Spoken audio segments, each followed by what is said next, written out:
네, 12번째. 어떻게 다시 은혜를 입을 수 있느냐. 하나님 앞에서 범죄한 인간은 영원히 그 죄의 문제로부터 자유로울 수 없는 상태에 이르게 되었습니다. 죄가 그렇게 무서운 것이고, 인간이 죄를 범죄를 했다는 사실은 결코 가벼운 문제가 아니라는 것을 성도는 분명하게 이해하고 깨달을 필요가 있습니다. 그래서 교리에서는 이런 부분들을 매우 중요하게 다루고, 그리고 굉장히 이 부분들을 직설적으로 우리에게 이야기함으로써 자연인 상태의 인간과 타락한 이후의 인간의 상태의 그 급변한 상황을 적나라하게 우리에게 밝히고 이것에 대한 올바른 이해를 촉구하고 있는 것을 보게 됩니다. 역사가 왜 중요합니까? 어떤 일들이 도대체 이 땅에서 일어났고, 그것을 통해서 우리가 얻을 수 있는 교훈과 또 예측할 수 있는 것들이 무엇인지를 우리는 역사의 교훈을 통해서 우리가 얻을 수 있기 때문에 역사를 아는 것은 매우 중요한 일이고, 다시 교육기관에서 국사를 중요한 과목으로 지정해서 가르치려고 하는 이런 운동들은 대단히 중요한 일이 아닐 수 없습니다. 자, 그러면 우리가 진리를 통해서도 하나님과 인간 사이에 어떤 엄청난 일들이 일어났었는지를 올바르게 이해하는 것은 매우 중요한 일이 아닐 수 없습니다. 이러한 중요한 부분들을 정확하게 올바르게 이해하고 깨닫고 체험하고 그 위에다가 신앙을 쌓아가야지, 이러한 신앙의 기초가 되는 부분이 부실하기 때문에 나중에 시간이 많이 지나가고 나는 교회를 오래 다녔습니다 라고 이야기를 해도 그 신앙이 온전하지 못한 이런 문제들이 야기되는 것이라는 겁니다. 그래서 이런 것들은 탄탄하게 또 계속해서 반복적으로 이러한 중요한 복음의 핵심들을 잘 이해하고 깨달아서 그것을 기초로 한 그러한 신앙이 되어지고 계속해서 신앙이 발전해 나가도록 도모하는 것이 신앙 안에서 매우 중요하다. 여러 차례 말씀을 드렸습니다. 모든 것을 확실하게 믿고 확실하게 알고 분명하게 깨닫고 이해할 때 우리의 믿음도 막연한 것이 아니라 분명하고 확실한, 그리고 확신할 수 있는 것이 될 수 있는 것입니다.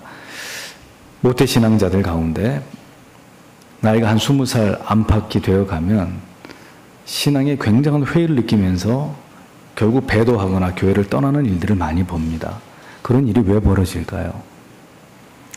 그가 지금까지 들은 복음이 불명확한 것이기 때문이에요. 부정확한 것이고, 믿는다고 믿었지만 사실 세상의 지식이 홍수처럼 밀려 들어올 때 그 세상의 지식을 방어해낼 수 있을 만큼 올바른 지식의, 신앙의 지식의 체계가 세워져 있지 않으니 거기서 휘청거리게 되는 거고, 결국 믿음을 버리게 되고 이탈하는 이런 일들이 벌어지는 것이거든요.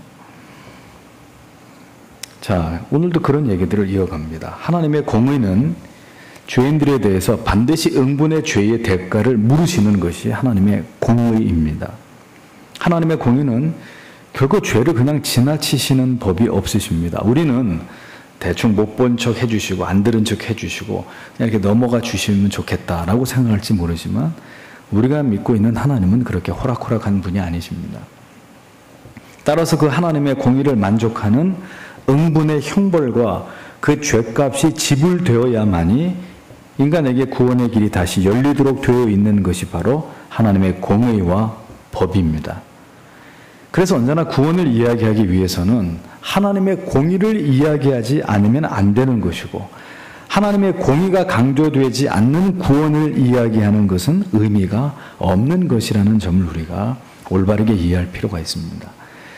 그래서 절대로 기독교의 복음은 사람을 먼저 띄워주거나 당신을 사랑합니다라는 이야기를 먼저 하지 않고 당신은 죄인입니다, 두말할 여지 없이 당신은 전적으로 타락하고 부패했고 그대로 살면 지옥이 예정되어 있는 당신의 존재는 그런 가련한 존재일 따름입니다. 이것을 숨기지 않습니다. 이것을 숨기는 건 복음이 아닙니다. 그것을 숨기고 당신은 사랑받기 위해 어쩌고 하는 것은 그건 복음이 아니라는 거예요. 그것을 분명히 하고 자, 그러면 하나님의 공의의 칼날이 당신의 목을 겨누고 있는데 그럼 당신은 어떻게 할 겁니까? 물어보는 것이죠. 그럼 제가 어떻게 해야 됩니까? 방법이 있습니다. 뭔지 아십니까? 당신을 위해서 예수 그리스도가 당신의 모든 죄의 짐을 지고 십자가에 죽어주셨기 때문에 그 예수가 당신의 구주인 것을 믿고 시인하고 그 예수를 구주로 영접하면 당신은 그 영원한 형벌로부터 벗어날 수 있습니다. 제시해 주는 거죠. 물론 이런 모든 과정이 한 영혼 가운데 일어나고 있다는 것은 그가 택함을 받은 하나님의 자녀이기 때문에 가능한 일이겠지만 그래도 우리는 이러한 절차를 통해서 그에게 그가 복음 앞으로 십자가 앞으로 자신이 죄로 만신창이가 된 존재라는 것을 직시하고 십자가 앞으로 나아올 것을 촉구하는 것이죠. 이런 것들이 정말 중요한 부분들입니다.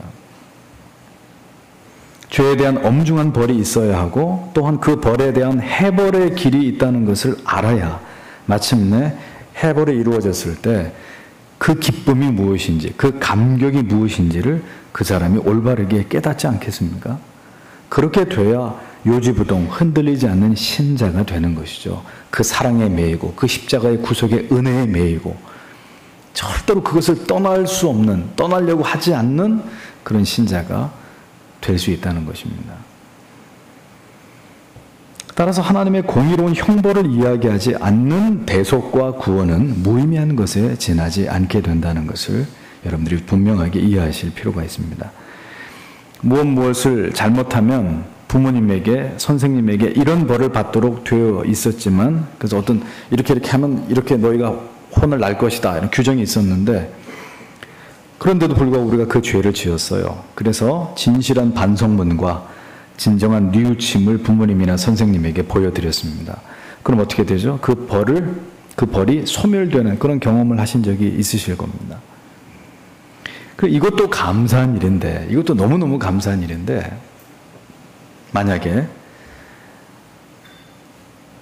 선생님께서 혹은 부모님께서, 아버지께서 잘못은 아들이 학생이 저질렀는데 매를 가지고 이 선생님이 혹은 아버지가 자기의 종아리를 걷어가지고 회초리를 들고 피가 나도록 자기 종아리를 때린다면 우리는 우리의 잘못으로 지금 자기의 종아리가 피가 나도록 후려치는 그런 아버지나 선생님을 바라보면서 그 아이가 어떤 마음을 가질까요? 그냥 용서해 줄 수도 있는데 내가 잘못했다고 말하니까 그래? 그럼 이번만 봐줄게 하고 넘어가는 것도 고마운 일인데 자 그런 방법이 아니었고 결국 십자가라는 게 뭐냐?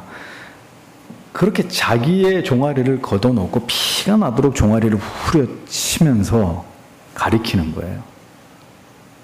가르치는 거죠. 뭘 가르쳐요? 죄가 저렇게 무서운 것이로구나. 죄는 반드시 그 대가를 치러야 하는 것이로구나. 아버지가 나는 때리지 않아도 선생님이 이상하다. 잘못은 우리가 했는데 우리를 때리시지 않고 내가 너희를 이렇게 가르친 내 잘못이다. 그리고 종아리를 후려치시는 이런 충격적인 경험을 하게 하는 것을 통해서 결국 뭘 가르치려고 하는 거죠? 죄와 벌의 지엄함도 가르치고 그러면서도 너희를 대신해서 선생님이 아버지가 자기의 종아리를 후려치는 그 어떤 자비로움도 사랑도 가르치는 것이죠. 올바른 신앙이라고 할 때는 이렇게 하나님의 공의도 사랑도 그 대속하심과 구원하심도 동일한 분량의 중요성으로 이해시키고 깨달아지도록 해야 하는 것입니다. 그것이 신앙 안에서 매우 중요한 부분이라는 것을 잊어버리면 안 되죠. 하이델베르크 교리 문답은 청소년들을 위해서 그들을 진리로 바른 교리로 지도하기 위해서 만들어진 교리 문답이니만큼 인생에서 이렇게 중요한 시기에 서 있는 청소년들에게 이런 중요한 교리들을 기초적으로 하나하나 이렇게 가르친 거예요. 제대로. 이것이 진리가 제대로 이식되도록. 교리는 하나님의 형벌을 마땅히 받아야 한다는 사실도 진술하지만 또한 어떻게 그러면 하나님의 은혜를 다시 입을 수 있는지에 대해서도 질문을 하고 있는 것을 보여줍니다. 형벌의 무게와 고통에 대해서도 알아야 되고 또 하나님의 은혜를 입을 수 있는 길에 대해서도 올바르게 이해하고 깨달음으로 말미암아서 결국 이 땅을 살아가는 동안에 죄인이 어떻게 하나님과 화목한 관계를 회복하고 그리고 그것을 지속적으로 누리면서 살아가야 되느냐 하는 부분이 매우 중요하게 이러한 주제들을 가르치고 설명하려고 교리는 그것을 진술하고 있는 것을 보여주는 거예요. 궁극의 목적은 우리가 이 땅에서와 하늘에서도 하나님과 화목함을 누리는 길이기에 우리는 형벌의 문제와 동시에 그 형벌을 피해서 하나님의 은혜 가운데 있을 수 있는 길 또한 온전하게 깨닫고 그래서 그 은혜를 누리는 삶을 살아가야 될 필요가 있는 존재들입니다. 율법을 지키는 것이 하나님의 공의를 충족시키는 길이지만 율법을 지킴으로써 하나님의 공의를 충족시킬 수 있는 사람은 어느 누구도 존재하지 않지 않습니까? 따라서 우리는 율법의 요구를 충족함으로 말미암아 얻을 수 있는 구원이나 어떤 형벌에서의 사면이 아닌 다른 방법을 통한 율법의 요구를 이룸과 하나님의 은혜를 입을 길에 대해서 성도라면 그가 구원받은 하나님의 자녀라면 이것에 대한 올바른 지식을 가질 필요가 있다는 것입니다. 자, 그렇다면 이 형벌을 하나님의 공의에서 비롯된 형벌을 만족시키기 위해서는 두 가지의 방법이 있습니다. 한 가지는 우리 자신이 직접 그 율법의 정죄로 말미암은 지엄한 형벌을 우리가 직접 받아서 그것으로 스스로 이것을 만족시키는 방법이 있죠. 그러나 우리는 결코 율법의 요구와 정죄를 만족시킬 수 있는 존재가 아닙니다. 우리는 율법의 요구를 절대로 충족시킬 수 없고 오히려 영원한 죽음과 형벌에서 벗어날 수 없는 존재이기 때문에 이 방법은 유효한 방법이 아닌 거예요. 그래서 또 다른 방법이 있는데 이것은 다른 누군가가 죄가 없는 다른 누군가가 이 모든 율법의 정죄와 요구를 대신 만족시켜 줘야만 되는 것입니다. 하나님께서는 하나님의 공의에 대한 요구를 우리 각자에게 맡기시지 않으시고 친히 다른 방법을 통해서 이 문제를 해결하도록 결정하셨다는 겁니다. 그것이 뭡니까? 바로 예수 그리스도께서 인간으로 이 땅에 오시고 죽으셔야만 했던 가장 명백한 이유인 거죠. 하나님의 공의에 대한 율법을 어김으로 인한 모든 형벌로부터의 완전한 자유를 우리에게 허락하시기 위한 가장 명쾌한 방법을 하나님께서 자신의 아들을 통해서 감당하게 하시고 그 형벌로부터 우리에게 피할 길을 열어주신 것입니다. 하나님께서는 이와 같이 아들의 죽으심으로 인한 율법의 요구와 하나님의 공의를 지키시는 이 방편을 하나님 자신이 옳게 여기신 거예요. 즉 인간을 그 영원한 율법의 요구, 하나님의 공의의 요구로부터 그렇게 큰 대가를 치르고서라도 인간을 거기서부터 구원해 내시기로 하신 것이 하나님의 계획이셨습니다. 하나님께서는 율법에 얽매여 있고 하나님의 무서운 공의의 심판 아래서 두려워 떨면서 엎드려져 있었던 그 죄인들에게 하나님이 팔을 내어 미신 것입니다. 원래의 의로움들을 다 잃어버리고 원래의 선함과 온전함이 모두 파괴되어 버린 우리를 하나님께서는 아들의 흘리신 보혈로 말미암아 그 죄를 용서하심으로 그 죄를 제거하시고 모든 형벌과 비참함으로부터 영벌의 고통으로부터 우리를 건지워 내셨다는 거예요. 하나님께서는 정죄받아 마땅한 죄인들의 모든 죄들에 대한 합당한 형벌의 보상을 치르셨습니다. 그 형벌이 바로 아들 예수 그리스도를 통한 십자가 위에 그 모든 것이 부어짐으로 하나님의 공의가 다 이루어졌고 동시에 우리의 구원의 길도 열리게 되었다는 것을 우리는 늘 기억해야 되는 것입니다. 피할 수 없는 하나님의 공의의 형벌이 예수 그리스도의 대속하신 죽으심으로 말미암아 피할 수 있는 형벌이 되어졌다. 하나님의 공의와 그 공의의 시행으로 말미암은 형벌로서의 십자가의 죽으심을 우리가 올바르게 이해할 때 우리는 분명한 죄책을 깨닫게 되고 죄에 대한 책임을 깨닫게 되고 또 그 죄책으로부터의 벗어날 길 또한 올바르게 이해하고 깨달음으로 말미암아서 언제든 하나님의 공의로 말미암은 형벌로부터의 피할 길로 우리는 언제든지 달려갈 수 있다라는 사실을 분명하게 기억해야 합니다. 그래서 죄의식은 필요하지만 과도한 죄책감을 가지고 살아가는 것은 합당한 구원에 대한 이해에서 비롯된 신앙이 아닌 것이죠.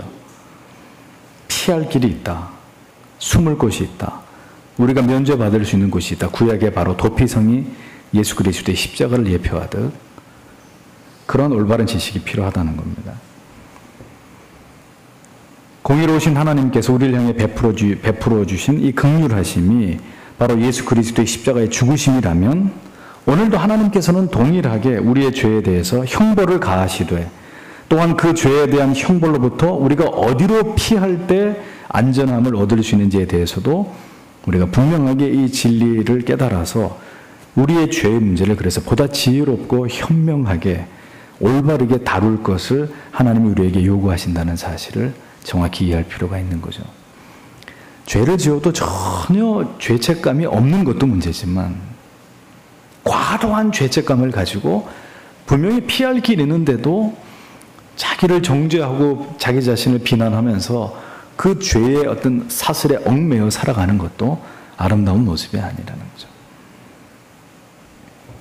사람들은 마음을 다해서 그 십자가의 사랑과 은혜에 대해서 감사하고 감격하는 반응 대신 자꾸 다른 것을 통해서 이것을 대신하려는 모습을 보이는 그런 양상을 갖습니다.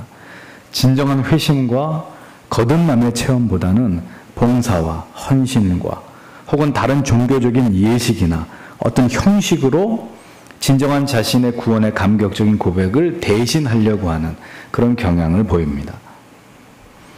세례 요한을 보십시오. 자신에게 세례를 받으러 요단 강가에 내려온 무리들을 가운데 일부를 향해서 뭐라고 얘기합니까? 독사의 자식들아.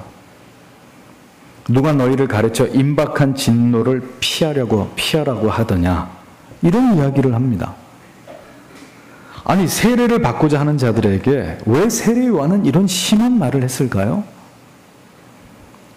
그 이유는 그들은 진정으로 회개하지 않고 진정으로 예수 그리스도의 대속의 은혜에 대한 감사 없이 단지 세례라고 하는 그의 행위를 받음으로써 이로 말미암아 진노만을 피하려고 했던 이런 얄팍한 생각들과 불순한 의도와 동기를 가지고 사도 앞으로 나오고 있었기 때문에 세례 요한은 그 중심을 꿰뚫어보고 이 독사의 자식들아, 누가 그따위 행동으로 너에게 임한 진노를 피하라고 가르쳤냐, 독서를 퍼부은 거예요.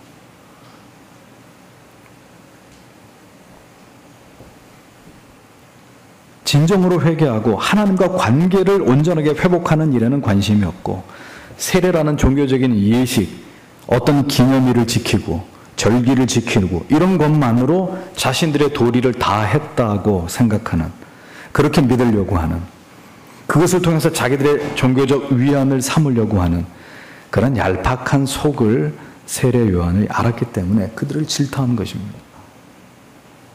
다윗을 보십시오.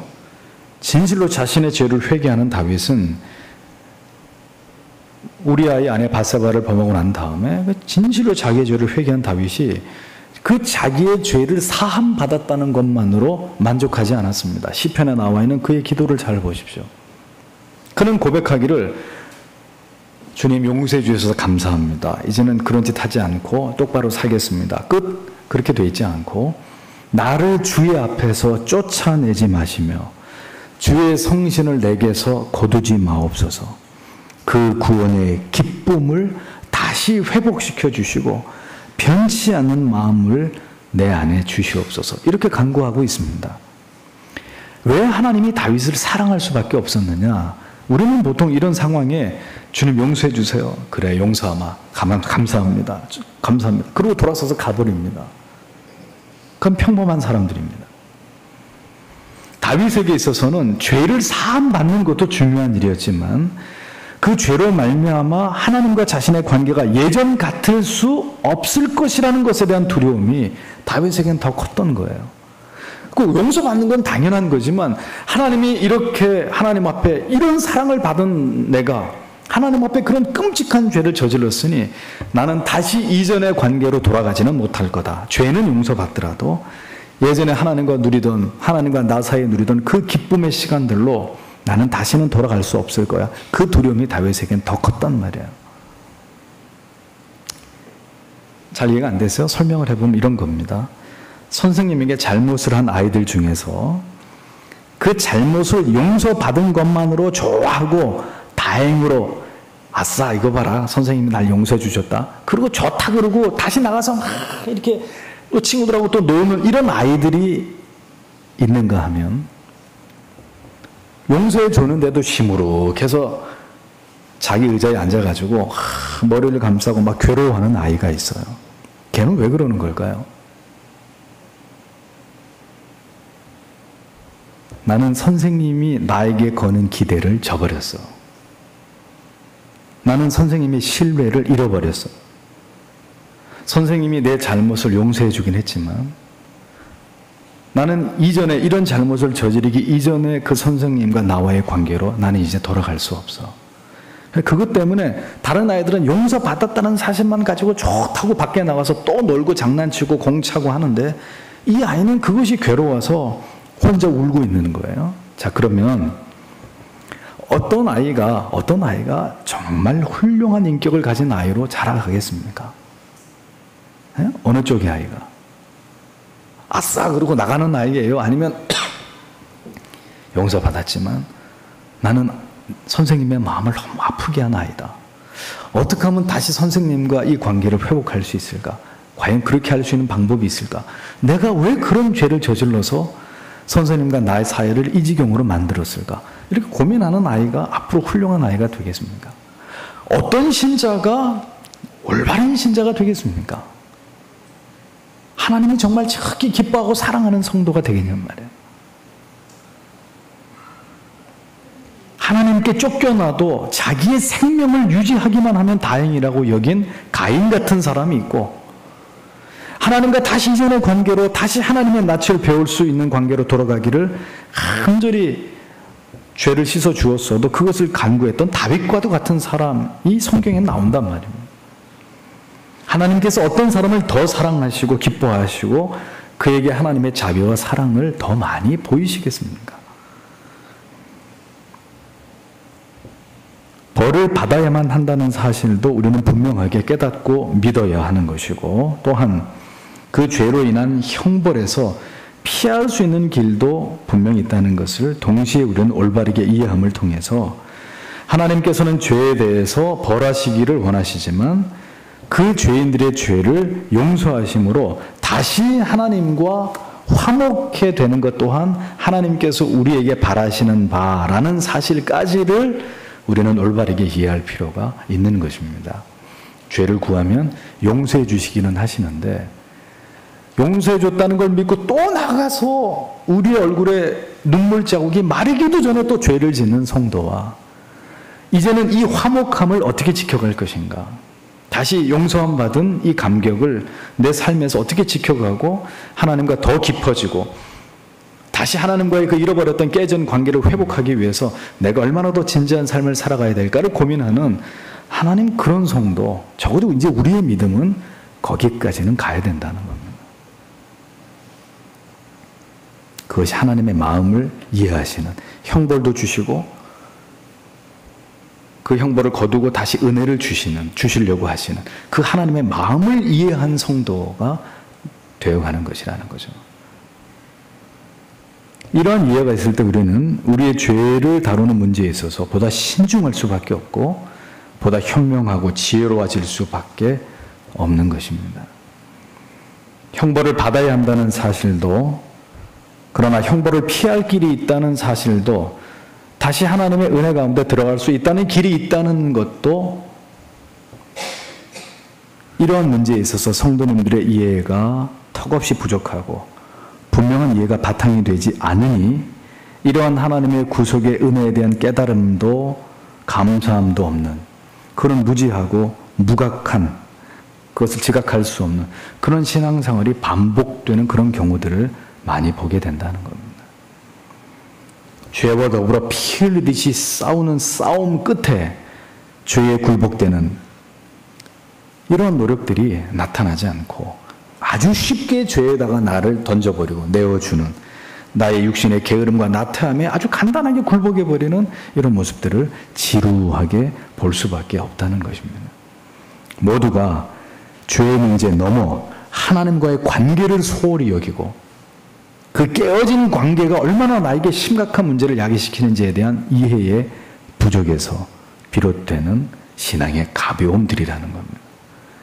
그러니 회복될 길이 있는데도 회복이 안 되고 화목될 길이 있다고 말씀하시는데도 화목된 건지 되고 있는 건지 되다 만 건지 아직도 화목하지 않은 건지 이런 것에 대한 마음의 확신이 없는 거예요. 그냥 그렇게 사는 거예요. 그러니까 모르니까 그냥 그렇게 사는 거예요. 그냥 그런 것들이 우리 안에 우리가 정말 안타깝게 생각해야 될 부분들이라는 겁니다.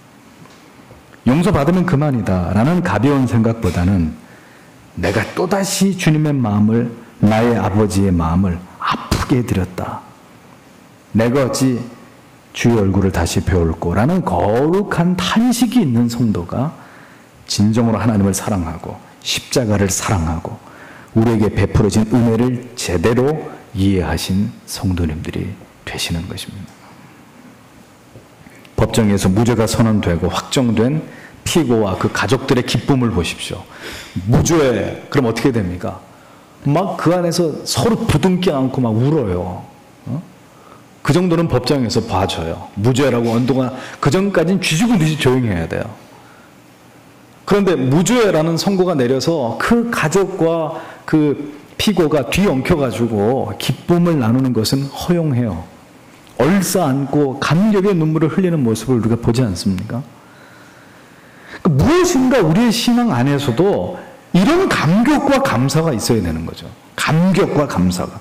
우리가 죄를 범함으로 죽게 되었다고 해도 그저 그렇게 여기고, 그런데 예수 그리스도로 말미암아 우리가 그 죄로부터 사면을 받게 된 길이 마침내 열리게 되었다고 말해도 그저 그렇게 여기고, 하나님께서 자신의 공의를 만족케 하기 위해서 아들에게 어떤 죄값을 치르게 하시는지에 대해서 적나라하게 말씀드려도 그래서 그게 나하고 무슨 상관인데, 이런 태도로 일관하는 사람은 거듭나지도 회심하지도 않은 사람일 확률이 높은 것이라는 거예요. 확실한 구원, 분명한 믿음은 이러한 분명한 깨달음과 이해와 그리고 그 사실을 가슴으로 깊이 받아들이고 느끼고 경험하는 것에서부터 비롯된다는 사실을 잊어버리지 마십시오. 지금은 기독교가 관념화되어 가고 있습니다. 성경과 진리가 생명 없는 화석이 되어 가고 있습니다. 그러니 우리의 신앙도 사변적으로 흐를 수밖에 없는 거예요. 당연한 현상이에요. 가만 보면 왜 그렇게 갈 수밖에 없는지가 보여요. 오늘날 한국교회가 왜 이렇게 생명 없는 종교가 되어버릴 수밖에 없었는지 다 역사를 뒤져보면 답이 다 나오는 거예요. 왜 이렇게 될 수밖에 없었는지, 어떤 길을 선택했고 어떤 것을 받아들여서 어떻게 변질됐기 때문에 여기까지 올 수밖에 없었는지 답이 나온단 말이에요. 언제나 성경은 죄와 그에 따른 형벌과 그리고 그 형벌을 속량하심과 이에 대한 믿음을 동일한 중요성으로 놓고 다루고 있는 것을 보여줍니다. 사랑하는 성도 여러분, 신앙 안에서 정말 중요한 것들은 다른 이런 비본질적인 것들이 아니에요. 무슨 은사나 그 밖에 다른 무슨 기복적인 것이나 다른 물질적이나 육체적인 이런 것들이 아니에요. 여러분들이 이러한 진리를 깨닫고 경험하고 그래서 감동하고 감격하고, 아까 예를 들어서 설명한 것처럼 그런 마음으로 주님이 죄를 용서해 주셨으나 내가 죄를 범하고야 말았다는 그 사실 앞에서 자기 자신을 탄식할 수 있는, 자기 자신의 영혼을 가슴을 치면서 하나님 앞에 탄식할 수 있는 그런 믿음. 이러한 모든 진리들이 가지런히 한 영혼 가운데 잘 정돈되어 있어야 그 신앙이 견고한 신앙이 되는 것입니다. 혼란에 빠지지 않을 수 있고, 신앙 안에서의 모든 문제들을 진리 안에서 올바르게 대처하고 대응함으로써 결코 흔들림이 없는, 시험에 들지 않는, 낭망하거나 패퇴되지 않은, 어느 날 배도의 길로 내려가 버리는 이런 어처구니 없는 일들이 일어나지 않는 견고한 신앙생활을 유지할 수 있게 되는 것입니다. 그렇게 하나하나 여러분들에게 그러한 영적인 사고를 할 수 있도록 지식을 더해주는 것이 바로 우리가 매주 오후마다 공부하고 있는 바로 이 교리의 설교인 거죠. 가르침인 것이죠. 기도하겠습니다.